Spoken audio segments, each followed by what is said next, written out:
July's supermoon is a great opportunity to marvel at lunar seas and craters without the need for a telescope.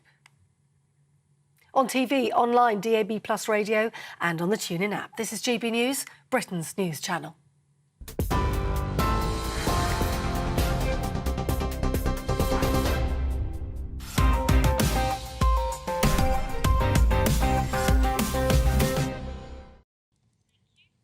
Hello and welcome to Headliners. I'm your host, Simon Evans, and tonight I'm joined by my extremely politically balanced panel, comprised of comedians Leo Kearse and Nick Dixon. Balanced in the sense that you're both intelligent and sensible and have made up your minds correctly on all the major issues. Exactly, yes. yeah. Don't need any lefties in here, do we? Do some sort of... echo chamber. Exactly. There's enough of them on the BBC. So. And also we have one of you in business casual and one of you in fully formal attire. You know, that's a balanced panel as far as I've... Yes. Leo's a liberal. That's what he is, really. So let's have a look at our front pages. Gentlemen, we have the Daily Mail to kick us off this evening. Banks face probe into chilling account closures. We will be taking a look at that story shortly. The Telegraph, motorists used as fuel cash cow by grocers.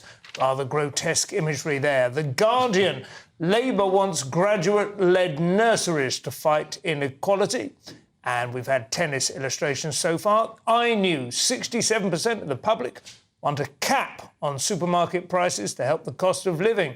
The Times, ailing NHS has made us sicker, says Javid. Another tennis picture there, well chosen in the circumstances. The Daily Star, finally, honey, we've shrunk the brains. Alarming news. Those are your front pages.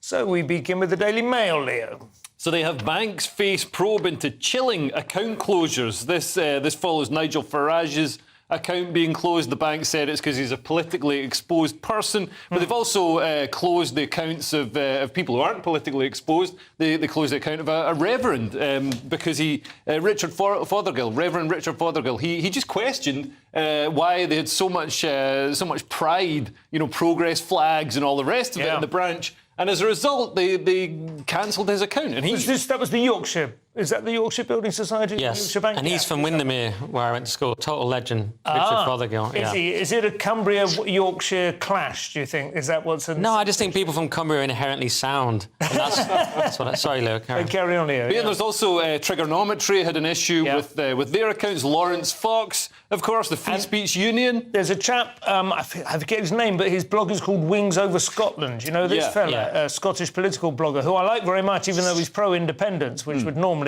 strike against him, but generally pretty sound. Stuart Campbell. And he adds him, and he's come under fire as well, and he suspects, he's HSBC, isn't it? And he's actually identified the individuals he thinks have come for him. Oh, really? Yeah. That's the thing, if you close down, if you've got somebody who runs an investigative blog and you close down their account, they're going to find out why, and they're going to nail you to the wall. So, it's a ridiculous thing to do. But, I mean, what it's revealing is that our banks, like all our institutions, all our corporations, have been ideologically captured by extreme wokeists, so via, equality, diversity and inclusion and ESG programmes and all the rest of it. Apparently most high street banks are also signed up to the Stonewall Diversity Scheme, which is like a sort of mafia shakedown that says, if you don't give us money, we're going to tell everybody you're not diverse and then nobody's going to like you. So really somebody needs to step in and do something about it. Yeah. Well, luckily, Jeremy Hunt has now and said he's deeply concerned, so it's all solved. Yeah. And a Treasury source has said banks and payment providers occupy a privileged place in society,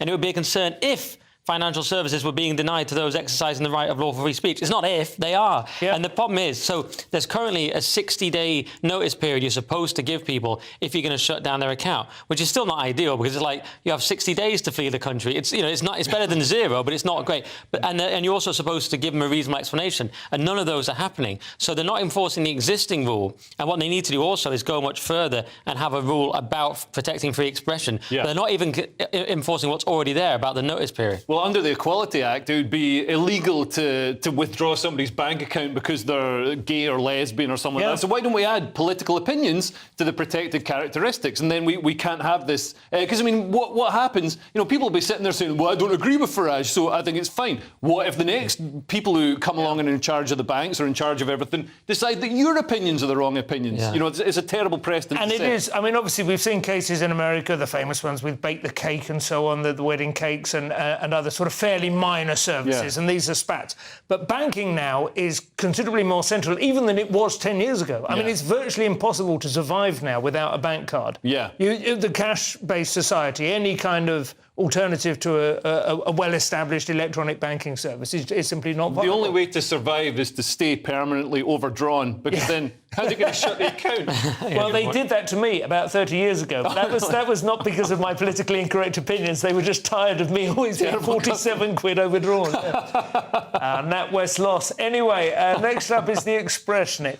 Yeah, and they've got Tory split over new tough rules for migrants. And these are, of course, coming from Suella Braverman, who is pretty much always the person when it comes to tough rules. But it's whether she can actually get anything done is the question, because you've got the wets on the other side. So Braverman wants workers to face a £2,000 annual fee for using the NHS, as well as an increase in the amount you need to earn to qualify for a visa. So she's suggesting, and the New Conservatives, who are this group of MPs, I think, came in from 2017 to 2019, they're suggesting it be raised to $38,000 from the current $26,200, and they're also saying this visa applicants they're charged £624, but it should go up to $2,000 and be much fairer. So it's a classic Conservatives versus Wets, and the Wets are sort of saying, we need this immigration, but of course the actual Conservatives are saying, well, no, you've become addicted to cheap labour and we need to cut it down. Yeah.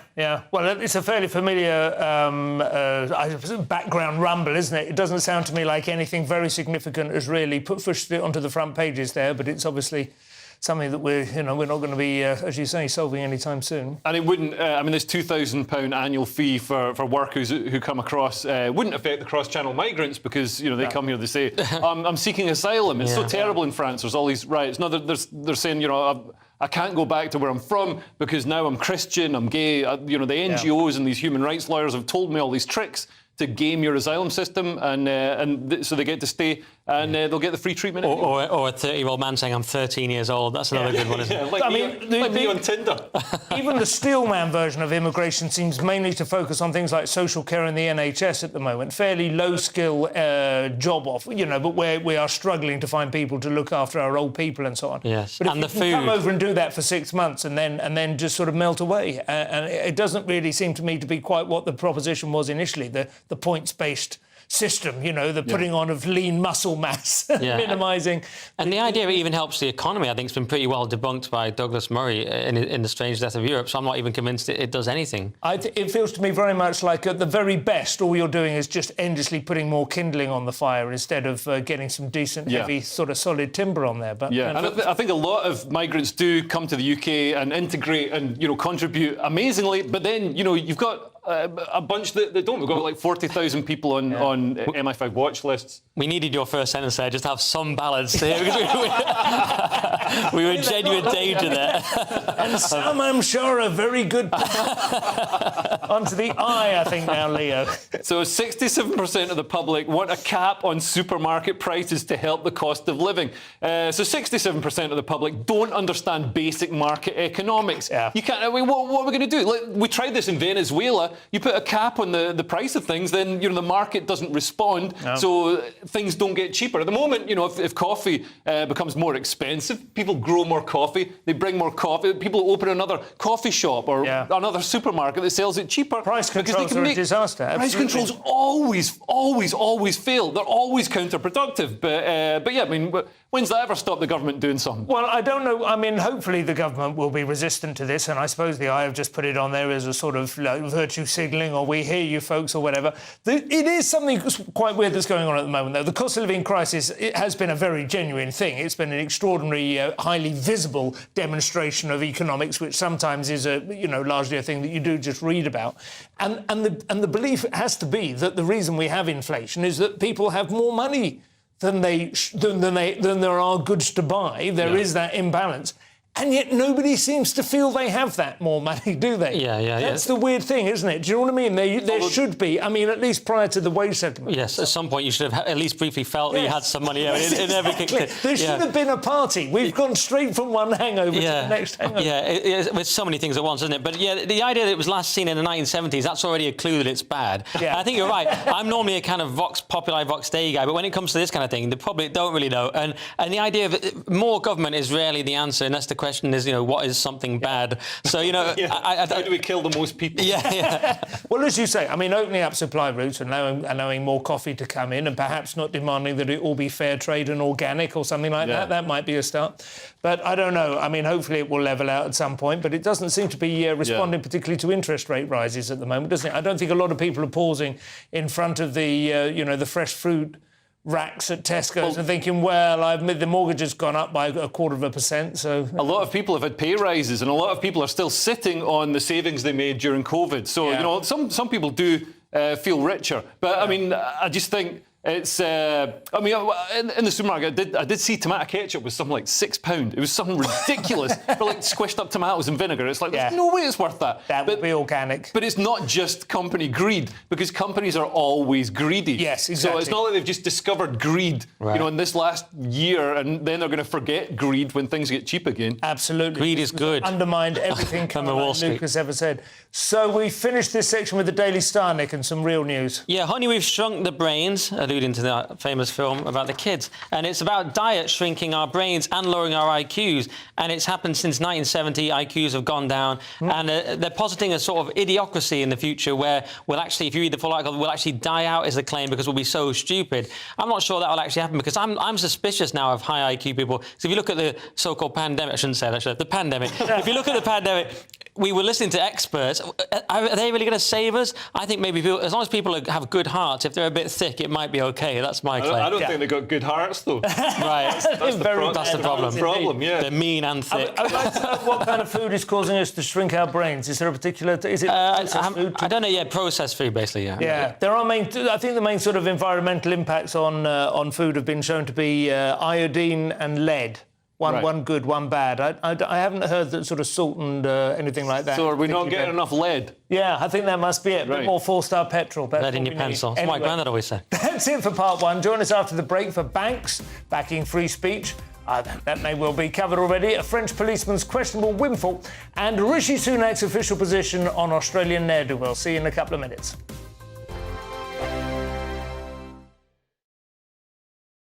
First and foremost, I am a GB News fan, and I was before I was working here. Just love the fact that we're asking the questions that a lot of establishment media won't ask. With a bit of a twist, we not only want to inform you, but we want to keep you entertained. It's worth the drive because you get in and the team's all ready and waiting, they're itching to go, and it's a proper little family. GB News is the People's Channel. It's the audience that makes the programme sing. We're giving our viewers and our listeners a voice. I see the thousands of your letters, tweets, emails, you name it, coming in. Britain is broken. How on earth did we get into this mess? But more importantly, how do we get out of it? The establishment had their chance. Now we're here to represent you. It's time for something different. It's time for GB News. I'm very patriotic. I believe in Britain. Our best days lie ahead. Britain's watching. Britain's watching. Join us here on GB News. The People's Channel. Britain's news channel. I'm Andrew Doyle. Join me at 7 o'clock every Sunday night for Free Speech Nation, the show where I tackle the week's biggest stories in politics and current affairs with the help of my 2 comedian panellists and a variety of special guests. Free Speech Nation, Sunday nights from 7 on GB News, the People's Channel, Britain's news channel.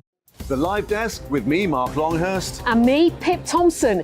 It's here Monday to Friday on GB News. From midday, we'll bring you the news as it breaks, whenever it's happening and wherever it's happening, from across the UK and around the world. Refreshing, feisty, but with a bit of fun too. If it matters to you, we'll have it covered on TV, radio and online. Join the Live Desk on GB News, the People's Channel, Britain's news channel.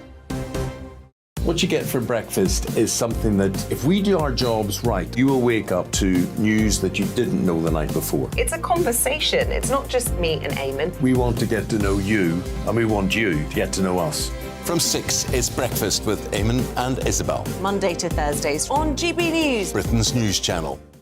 Westminster is going around in ever-decreasing circles, followed by the media. Britain is broken. How on earth did we get into this mess? But more importantly, how do we get out of it?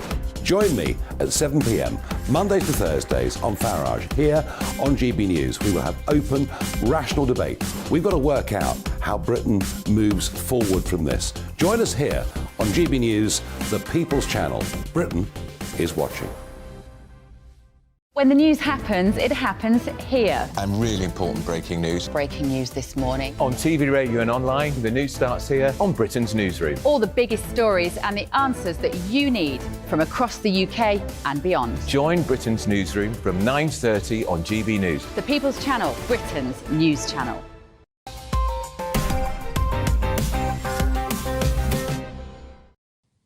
And welcome back to Headliners. I'm Simon Evans. Joining me tonight, we have Leo Grooming Gang's Curse and Nick Top G Dixon.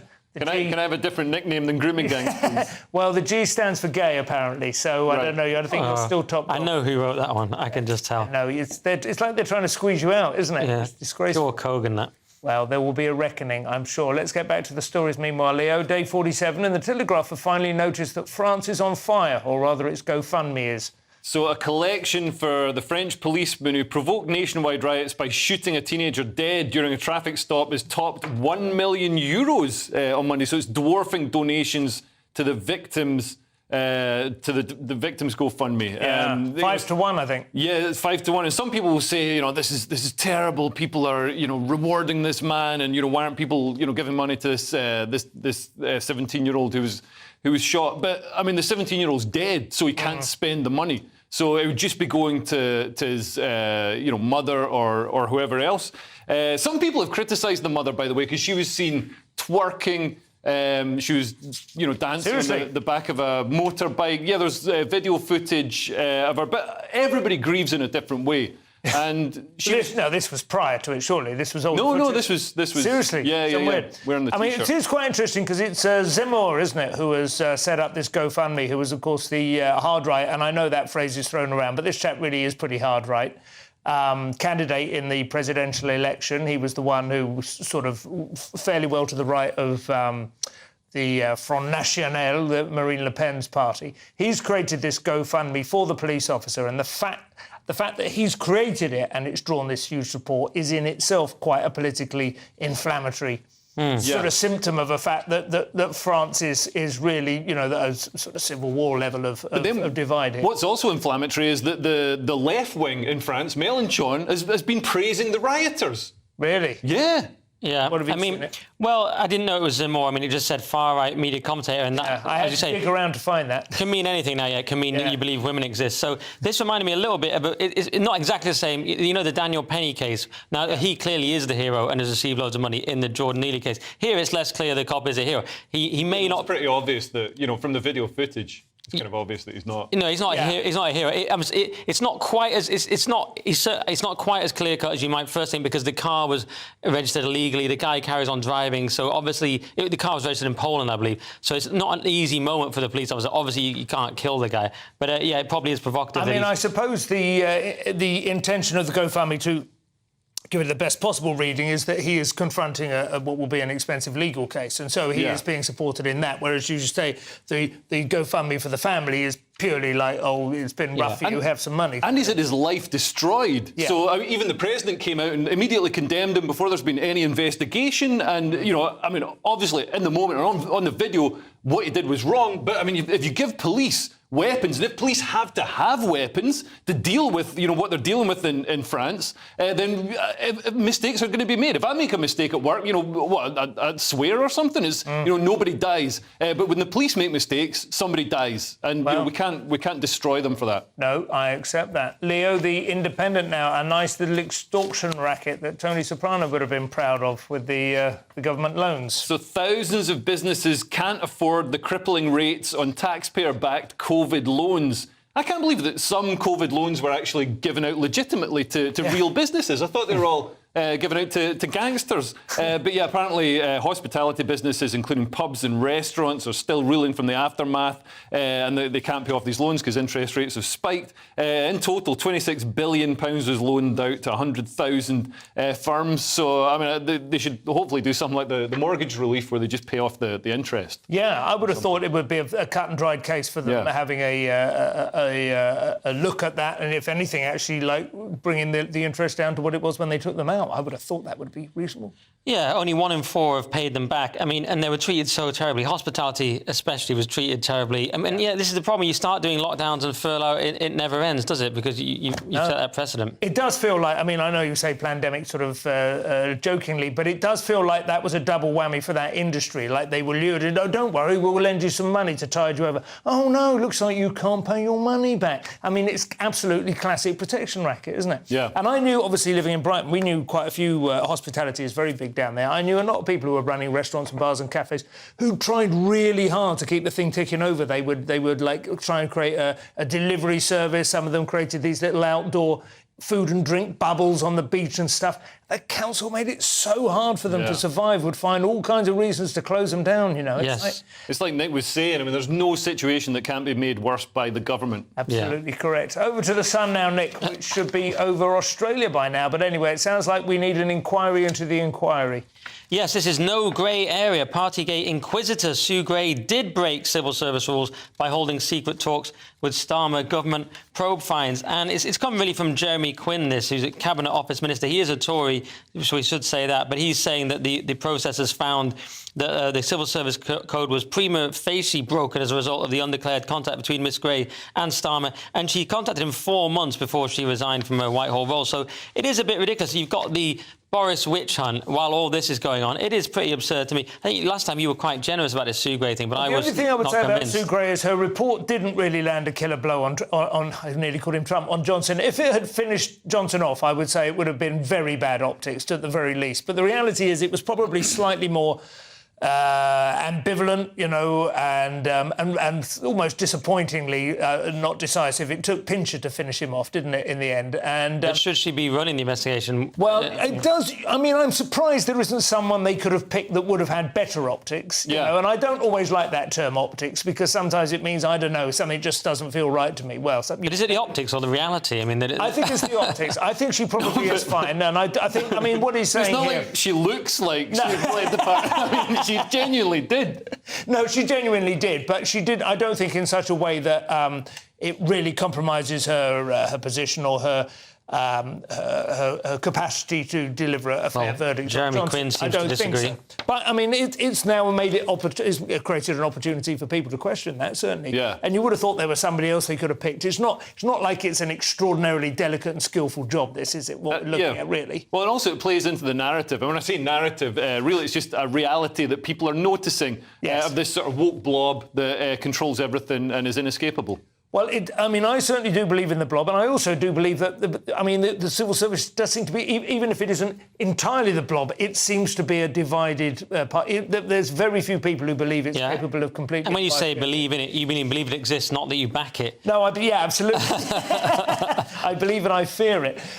Did I tell you about the time we went to see the Four Seasons musical? It's on Whitehall, the Whitehall Theatre, the one about the... Pizza. About the, what were they called? The Jersey Boys. This is about the sort of 60s singing group. You know, I'm trying to remember his name with the falsetto voice. Anyway, it's set in the 60s. Billy Joel. It's not Billy Joel. Frankie Valli. Frankie Valli in the Four Seasons, that's right, yeah. So it's set in the 60s, and there's a girlfriend of hers, she goes, I want to see The Blob, because that's a famous horror movie which is out at that time. And I'm thinking, well, you're in Whitehall. Nobody else in the theatre thought that was funny. On to The Independent now, and a story I'm sure Leo will have 1 or 2 thoughts on. What's the scoop here, Kirst? So, great news. We've reached a new record in Britain. It's a new June record for migrant channel crossings. Amazing. Well, hey, diversity is strength, so we're going to get a whole lot stronger.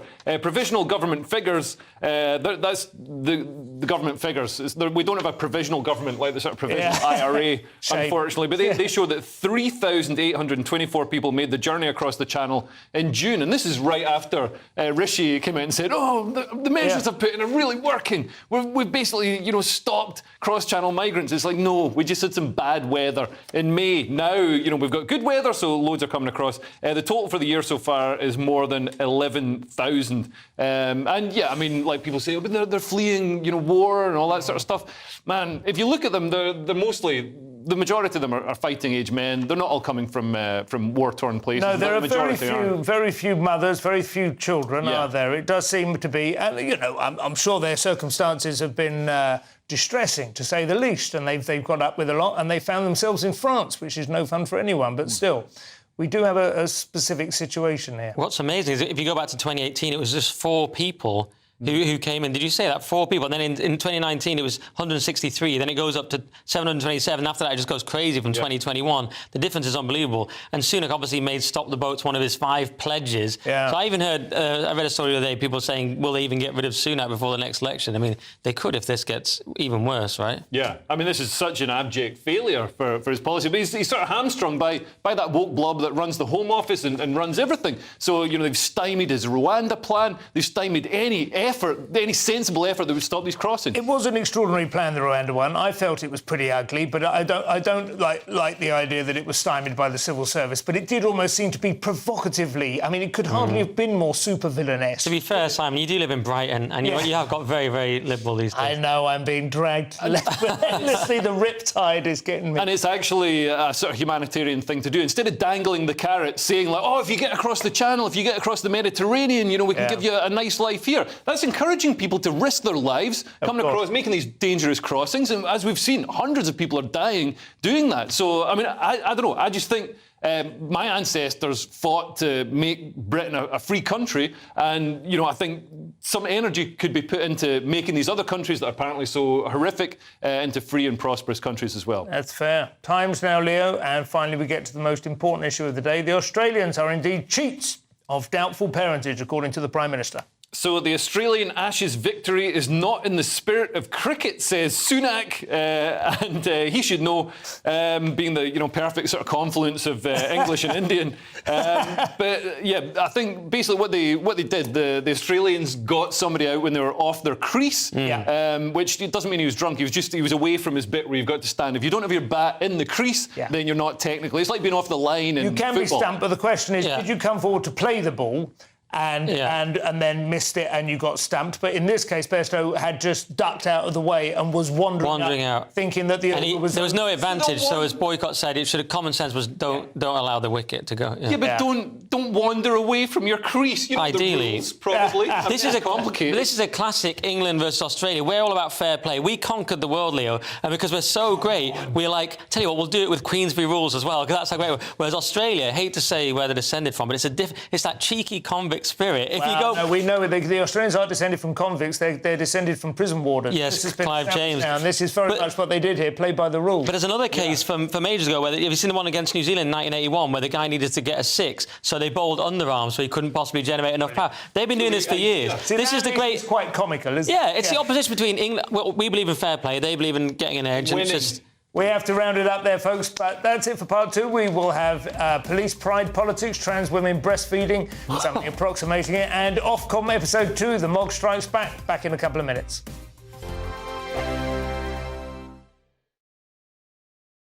Hello.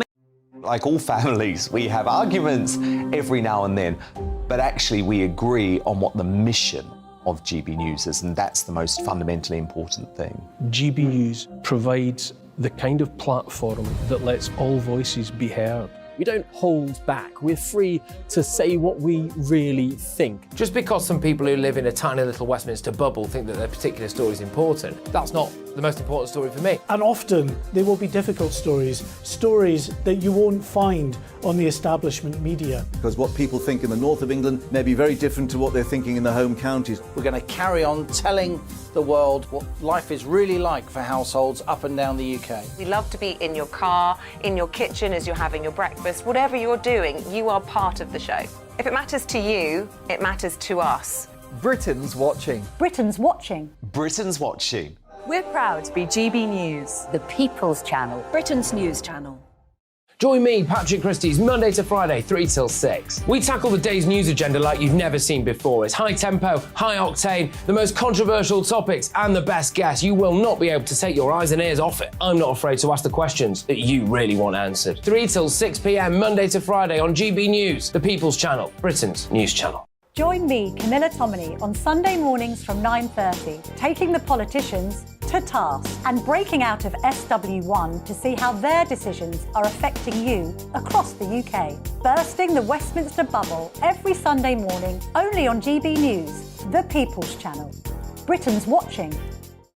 Join us every night on GB News at 11 p.m. for Headliners, which is 3 top comedians going through the next day's news stories, which is exactly what you need, because when the establishment has gone crazy, you need some craziness to make sense of it. So join us 11 p.m. every night on GB News, the People's Channel, Britain's news channel.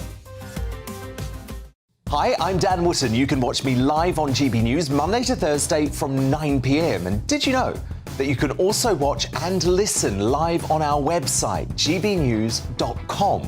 You'll always be up to date on the latest breaking news, as well as enjoying the best stories, opinions, and shows. You can even join the debate under our live player as you're watching. So head straight to gbnews.com on TV, radio, and online. GB News, Britain's news channel.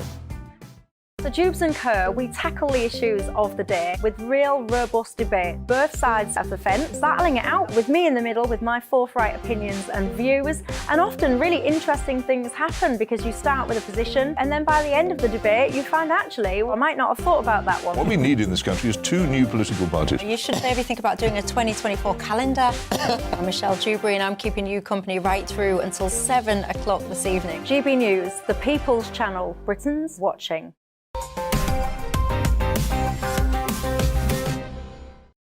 And welcome back to Headliners. Well, we'll jump straight back in with The Express now. And once again, Ofcom are at the GB News gates. What's Lewis Schaffer done this time, Nick? I know, that's what you'd think, isn't it? But it's actually Jacob Rees-Mogg. Who'd have thought? So Ofcom launches major probe into GB News over Jacob Rees-Mogg's show. And Sir Jacob's show was addressing a court case involving Donald Trump, and it resulted in Ofcom receiving 40 complaints. 40? What kind of lightweight are you, Mogg? Lewis Schaffer got 151, and he's just an ageing comedian. So, yeah, and this is always a problem when you're talking about in ongoing cases, but it comes down to whether politicians are allowed to act as newsreaders, which apparently is only allowed in exceptional circumstances. So it's this Ofcom stuff. It's the minefield of Ofcom. I've met people at Ofcom, and they're very nice, great people, and all that kind of thing on many sides. But it is a nightmare that the landmines of Ofcom. I don't know how you negotiate it. And by the way, 40 complaints.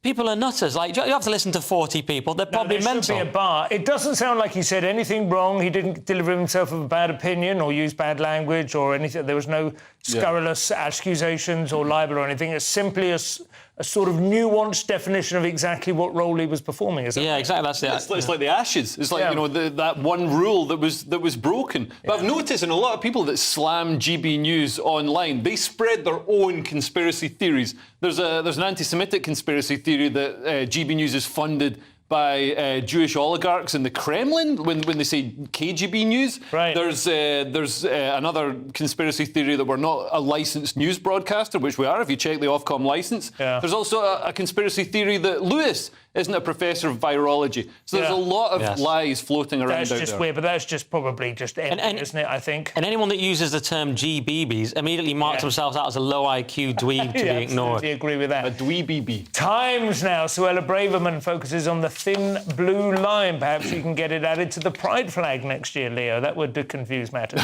Yeah, it's probably not going to happen. So police attending the Pride Parade in central London on Saturday were barred from wearing the thin blue line badge at the parade. There are concerns that donning it would have offended the LGBT plus community because the emblem, which is a black and white Union flag with a thin horizontal blue line, bears a resemblance to the American Stars and Stripes, which is Apparently, it looks like So both of them, the Union Jack and the Star Spangled Banner or whatever, they both of them have they're rendered in black and white essentially, with one thin blue line roughly halfway up. Representing the police that have. Remember, police have died in the service defending the public, and they've put their lives on the line to defend pride marches and things like that. So you'd think that actually, people are going to be supportive. And also the police, there's nothing the police have that isn't rainbow coloured. It's not as if the police are hugely homophobic. It's ridiculous. And they say, it's linked to, a similar badge is linked to transphobic far-right groups in the US. It's like, well, that's going to be like Mumsnet or something. What they basically, people who support the police in various riots, whether it be Black Lives Matter or whatever, have taken to wearing these badges just to demonstrate that they support the police. And that will include some people who are hard right, just in the same way that some people who carry the trans flag are absolutely screaming leftist Marxist nuts. I mean, you will always get that, right? Yeah, I mean, look, this idea that it would offend the LGBTQ plus community, firstly, what doesn't offend them, right? Secondly, like you say about the rainbow, it says the Met's dress code policy sets out blah, blah, blah. What about they're wearing rainbow stuff all the time? And the last thing here, they say that you can't have this because it's without serving the public without fear or favour. But then they say this year's Pride is focusing very much on the trans community. That's one of the reasons. That's an inherently political statement. Yeah, of course. Absolutely. So it's absurd. And this is to support officers in this case, our version of literally officers who've lost their lives. Despicable. Times now, Nick, and they say most banks carry traces of cocaine. I think the Bank of England may have been getting high on their own supply by the sound of it. Yeah, this is shocking. People of any gender can be pregnant, Bank of England states. And, of course, you need the Bank of England to be sober and in touch with reality. So this puts all that in question. And, of course, it's to get in Stonewall's list of top 100 employers with this absurd diversity scheme. And I thought this was completely debunked by the BBC documentary. And I guess give credit to the BBC. Stephen Nolan completely debunked this, and he exposed the Stonewall diversity table as essentially a pyramid scheme where you pay Stonewall to give you advice on how to improve your ranking in Stonewall's league table. Absurd pyramid scheme. But yet the Bank of England are following this and doing all these ridiculous things. To be fair, they do produce fiat currency. It's a very similar sort of... Yes, fair enough. They have to include pronouns in their email signatures, and they're going to have gender-neutral toilets on the 7th floor for some reason. And it's all... the old lady of Threadneedle Street isn't it henceforth to be known as the old person of Threadneedle Street? But also, what really worries me, and I know people who work in the Bank of England, I feel for them, is that all of the employees are going to have a diversity and inclusion objective for each calendar year, and will be assessed on it. Imagine that meeting. I mean, I'd have to quit immediately. And and they talk about quantitative targets of LGBTQ employees, so it's equity, it's equality of outcome rather than opportunity. Complete disaster. How is the Bank of England enthralled to Stonewall? Well, yeah, the Bank of England is supposed to deal with inflation and not fuel it. I mean, this is this sort of weird woke inflation of diversity targets and things. The Bank of England should be popping that bubble. It's ridiculous. Absolutely. It reminds me very much of when we discovered that the entire national herd was absolutely riddled with BSE or something. Do you know what I mean? It's like this virus has just got everywhere very, very quickly. I mean, what has it been, 2 or 3 years? I don't know, since I first heard about it. And we throw that term around, the long march through the institutions. But, I mean, that was from the 1960s. It suddenly seems to have happened, like in the blink, roughly in the lifespan of GB News. That maybe we're to blame. Daily Mail now, Leo. Whatever America's Dylan Mulvaney we can do more dismally. So a trans activist who appeared on ITV News as a struggling mother during the Thames water crisis posts an image of her breastfeeding child and says that she only stopped after she had a cancer relapse. So basically, this Ms. Minio Paluelo, who some people have said that he's not a real mother because he's, obviously got an Adam's apple, a big hulking great jawline. He's got female pattern baldness. Some people are saying, well, he can't be a mother because mothers, they're women. Babies out of the they're women and they make babies. And things, but this guy, who I think is a real mother, he's just as much of a mother as me or you, Simon. It's come on, get with it, bigots. Come on, you dinosaurs. But it is odd how he's. I mean, okay, the trans mother thing. Does he do? But more to that, he seems to like popping up on all sorts of things. He seems to be like the go-to mother for just random. Like photo calls, we need a mother for this. You could get any mother in the world, but of course they pick the one mother who's got a penis. So everyone's forgotten all about the piece at ITV or whatever it was did that was supposed to be about the cost of living crisis and how it's hard to feed your family and get the washing done. And everyone's got... hang on. Yeah. Here we feature a typical mother. I mean, it was trolling from ITV, surely. It must be. Anyway, I think we've heard enough of him. On to the Telegraph now. You've heard of the war on drugs. Here's the holy war on drugs, Nick. Yes, it's how the Taliban launched the most successful counter-narcotics effort in human history. Amazing. And, yeah, they've done a great job. I mean, they've reduced their poppy production by an estimated 80%, and they've done it by this radical method of going from farm to farm, destroying crops and punishing offenders. So it's just the old-school way of doing it. And you know what? It works. And the question you find yourself asking with this is, what else can we learn from the Taliban? You know, what other policies could we... What I love from this, though, about 4 paragraphs down, it says, experts have warned that this may lead to unintended consequences, such as, you know, Mexico rushing in to fill the gap or whatever. It's like the Taliban have solved the opium supply coming from Afghanistan. Oh, experts warn. Do you know what I mean? It's like... They're not giving them credit. You've been trying to do for decades. Yeah. Totally failing to. They could clean up education. Of course, there'll be some other issue or problem that this is going to lead to. Economically, it doesn't really make sense for Afghanistan. So poppy cultivation, heroin production constitutes 14% of their GDP. But yeah, I mean...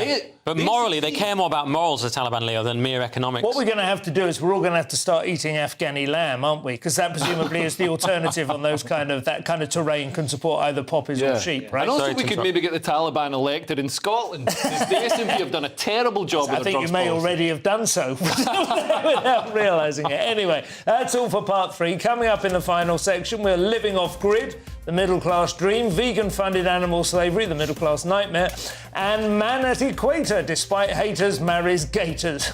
God knows what that is. See you in a couple of minutes.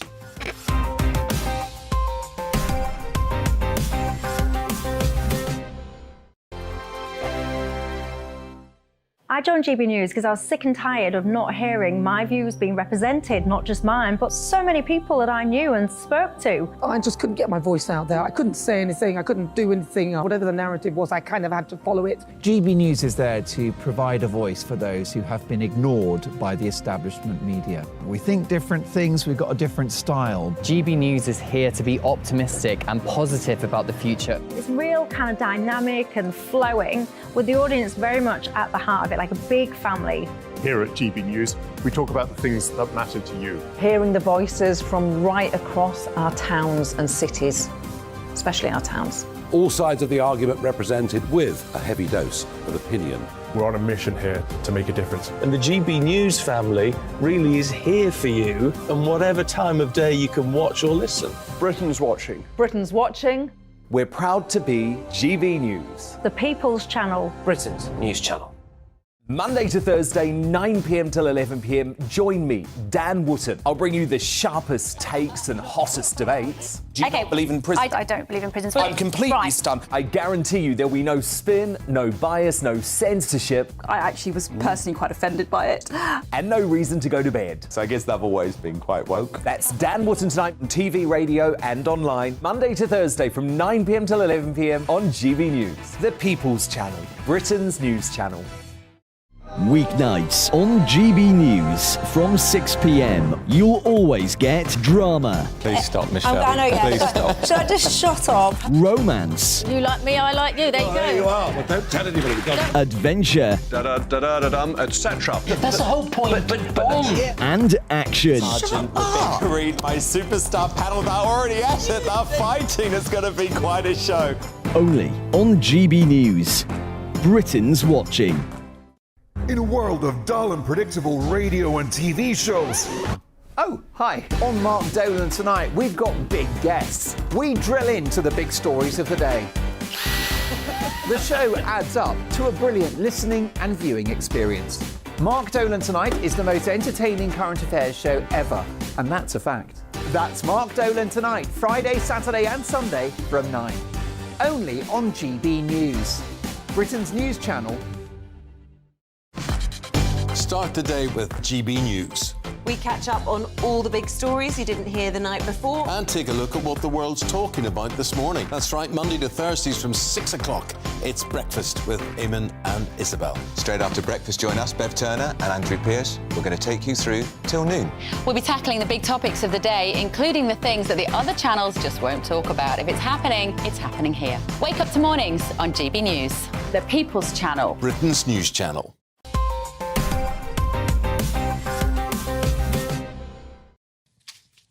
Welcome back to Headliners for our final section, Leo. Let's kick off with The Guardian. And after the first 45 minutes this evening, this kind of enterprise has never seemed so appealing, I have to say. So this is the rise of woodland off-gridders. This is people who go and live in the woods and live off the land and drink mulled cider and go to sleep at 8 p.m. They've got this, they're founded in 1994. Their place is called Tinker's Bubble, which is a terrible name. Sounds like a Two Ronnies version of that. Yeah, like a fairy in the bath. But yeah, so they're basically doing this, they basically reinvented being Amish. Yeah. They live in this very sort of rural lifestyle. But I mean, how do they live? They just read books. They're not on the internet. How do they know what to be anxious about? Yeah, I know. They still probably get difficult. And yeah, I bet they found things. I imagine they still get The Guardian delivered. I mean, it says it's England's leading off-grid woodland community. I love how sort of middle-class, pushy elbow, sharp elbow people are now like, we've got the best off-grid community. We've got the best kids here, the best off-grid schools, and this person is perfect. The surname is Too Good.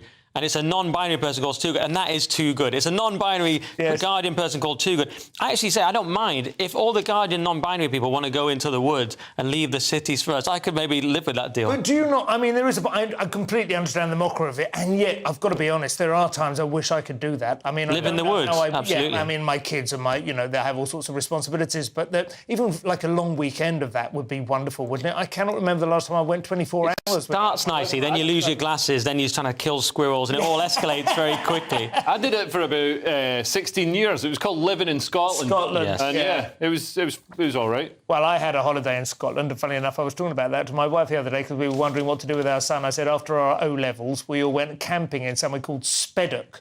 That was near Dumfries. Oh, that's where I'm. Did you just take O-levels, Simon? Destroyed by. I was eaten by midges in Speddock for the month of July. Wow. But it was. I mean, is midges the name of the local?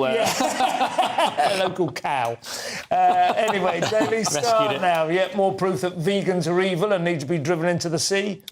This is monkey slaves forced to work grueling hours in chains to meet vegan milk demand, and this is horrible. I mean, it's a classic unintended consequence. You have this utopian scheme. It's a bit like is it unintended though. That's the great question. Or is this what they intended? It's like electric cars. It's going to solve anything. Then the batteries need cobalt. It's like that. Vegans need milk from monkey slaves. It'd be more ethical just to eat the monkeys, just have them eat, because they're being forced to generate all this milk through cracking fruits for hours on end, and for Leo's milk, and they're biting. They have their teeth removed because they're biting people, and then they just pace and circle because they're so stressed. It's absolutely horrific. What are they actually doing though? They're cracking the fruits to make the coconut milk, I believe. That is disgusting, isn't it? It genuinely is. Oh, yeah, it's horrible. I mean, so much stuff that's supposed to be vegan is actually, worse than just get milk from a cow. Yeah. It comes out of the cow. We've been doing it for centuries. It's delicious. It's got all the protein and stuff you need. And to be honest, even if you want to go organic, milk is affordable, even organic. Yeah. And then the cows are gently massaged. I mean, they virtually have like a deep tissue job. Yeah. I mean, this is like a better lifestyle than I have. I was in Indonesia and I stopped at this little hut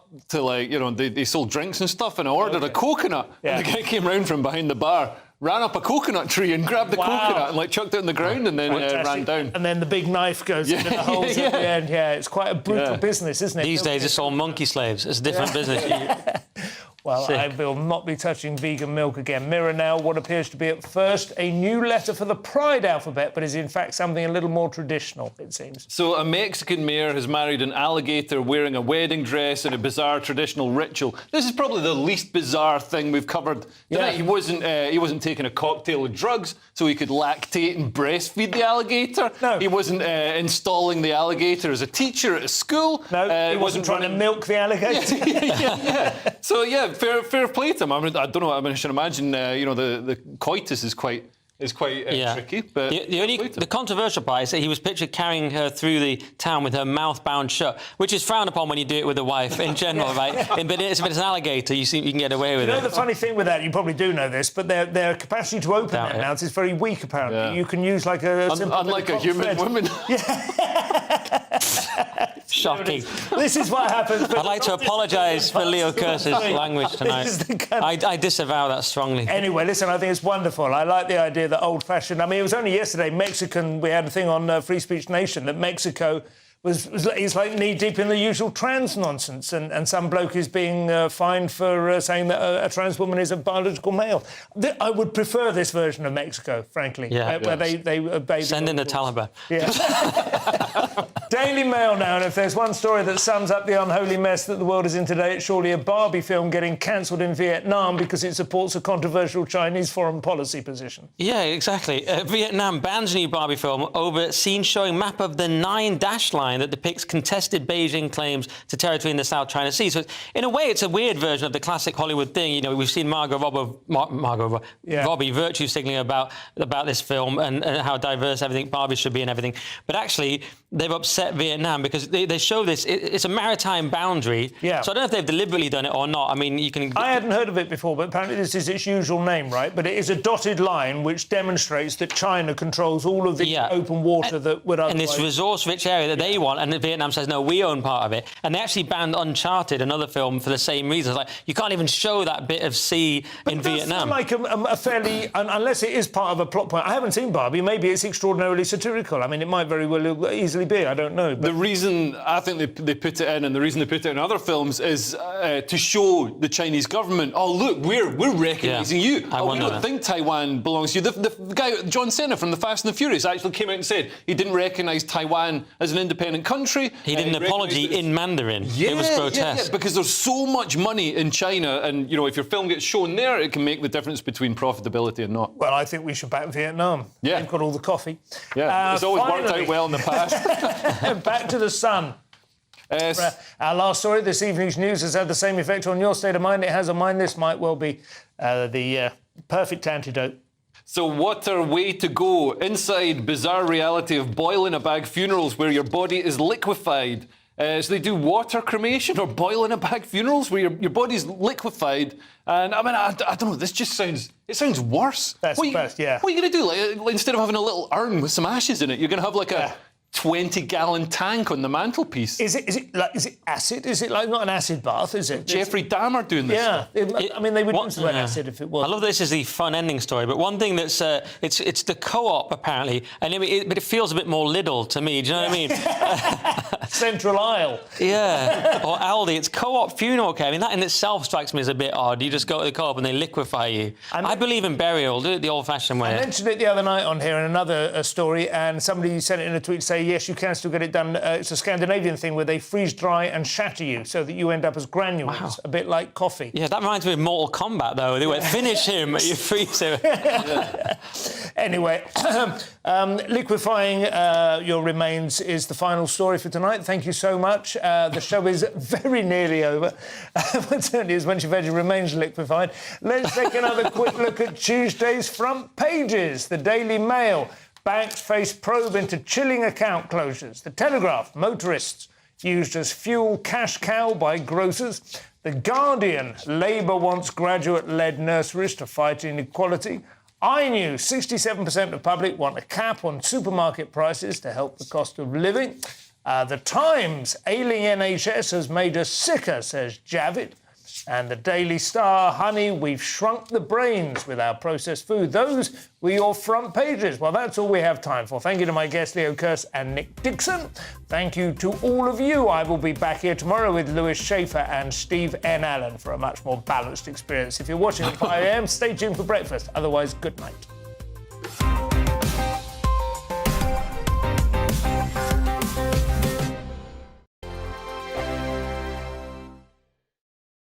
First and foremost, I am a GB News fan, and I was before I was working here. Just love the fact that we're asking the questions that a lot of establishment media won't ask. With a bit of a twist, we not only want to inform you, but we want to keep you entertained. It's worth the drive because you get in and the team's all ready and waiting, they're itching to go, and it's a proper little family. GB News is the People's Channel. It's the audience that makes the programme sing. We're giving our viewers and our listeners a voice. I see the thousands of your letters, tweets, emails, you name it, coming in. Britain is broken.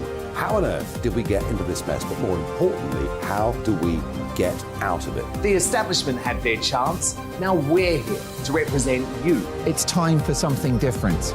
It's time for GB News. I'm very patriotic. I believe in Britain. Our best days lie ahead. Britain's watching. Britain's watching. Join us here on GB News. The People's Channel. Britain's news channel.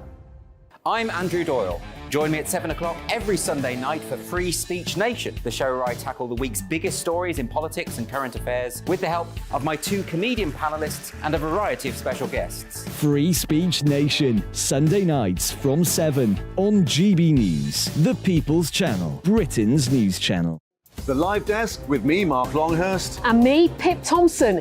It's here Monday to Friday on GB News. From midday, we'll bring you the news as it breaks, whenever it's happening and wherever it's happening, from across the UK and around the world. Refreshing, feisty, but with a bit of fun too. If it matters to you, we'll have it covered on TV, radio and online. Join the Live Desk on GB News, the People's Channel, Britain's news channel.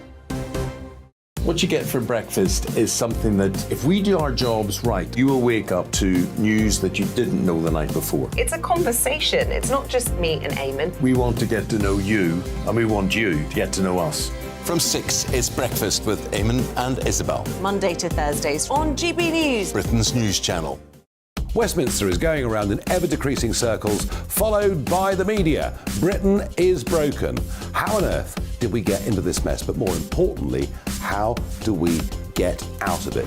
Join me at 7 p.m, Mondays to Thursdays on Farage, here on GB News. We will have open, rational debate. We've got to work out how Britain moves forward from this. Join us here on GB News, the People's Channel. Britain is watching. When the news happens, it happens here. And really important breaking news. Breaking news this morning. On TV, radio and online, the news starts here on Britain's Newsroom. All the biggest stories and the answers that you need from across the UK and beyond. Join Britain's Newsroom from 9:30 on GB News. The People's Channel, Britain's news channel.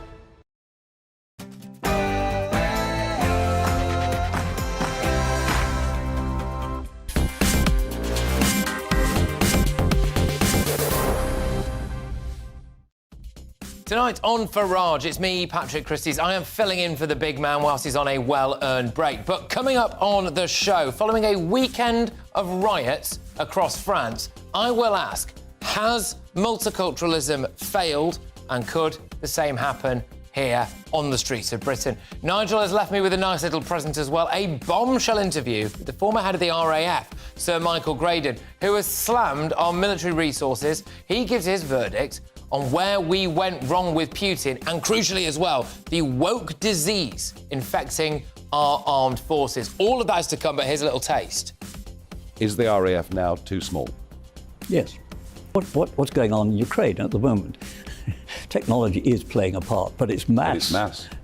Yeah, it's air superiority, it's boots on the ground. Exactly. And if you haven't got it, you're at risk.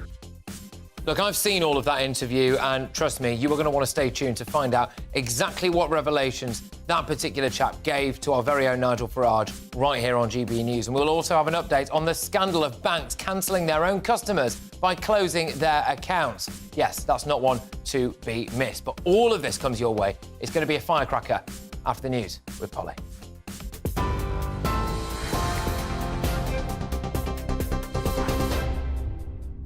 Patrick, thank you, and good evening to you. Let me bring you some news we received in the last hour here on GB News. The Lord Chancellor Alice Chalk, we understand, is asking the Parole Board to reconsider its decision to allow the double child killer Colin Pitchfork to be released from prison.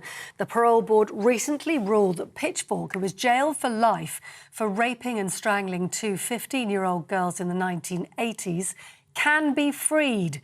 He was jailed and told to serve a minimum term of 30 years in 1988. That was later reduced to 28 years for good behaviour. Lord Chalk says it's absolutely vital that offenders are kept behind bars and says there's a chance the board's decision was made irrationally. We'll bring you more detail on that, of course, if there's any further comment. Now, in other news today, drivers paid nearly £1 billion more for their fuel at supermarket filling stations last year after the supermarkets increased their profit margins. An investigation by the Competition and Markets Authority has found that drivers paid an extra 6 pence per litre for fuel. The Chancellor now supports the idea that the CMA's call for a cheapest fuel finder website could help motorists find the best and nearest fuel prices on their phones or in-car sat-navs. Nearly 4,000 migrants crossed the English Channel in June, which is the highest monthly figure for the last 5 years, pushing the total for the year so far to more than 11,000. The figure comes almost 6 months after Rishi Sunak vowed to stop the boats as one of his cabinet's chief objectives. And Downing Street insists discussions on NHS pay and conditions can't be held unless strikes are stopped. The British Medical Association, though, says doctors could continue to strike over the next few years if their demands aren't met. Junior doctors are planning 5 days of strike action from the 13th to the 18th of July, and consultants are walking out on the 20th and 21st of this month. And rail passengers are being warned of disruption too, as train drivers refuse to work overtime all this week. Services with 16 train operators will be running a limited service today until Saturday, as representatives continue to dispute their pay. ASLEF says its members at 15 train operators will take part in industrial action from the 17th to the 22nd of this month. Now, His Majesty the King has begun his first Holyrood week since his coronation. King Charles was welcomed by crowds at Kinneil House, Boyness, at Falkirk. That's the historic home of the Dukes of Hamilton. The annual tradition, also known as Royal Week, sees the monarch immersing themselves in Scottish culture and heritage. Those are your latest news headlines. You are up to date on TV, online, DAB+ radio and the TuneIn app. This is GB News, Britain's news channel.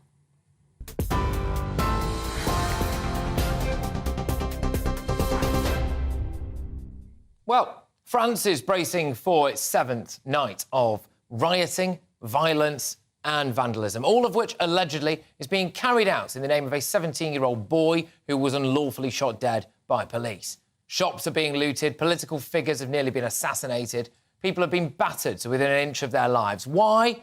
Well, I don't think it's really because a boy was unlawfully shot. I think it indicates that multiculturalism in Europe has failed, that integration has failed. Some may argue some groups of people never even tried. In fact, we might have been warned about this by none other than the foreign minister from the United Arab Emirates.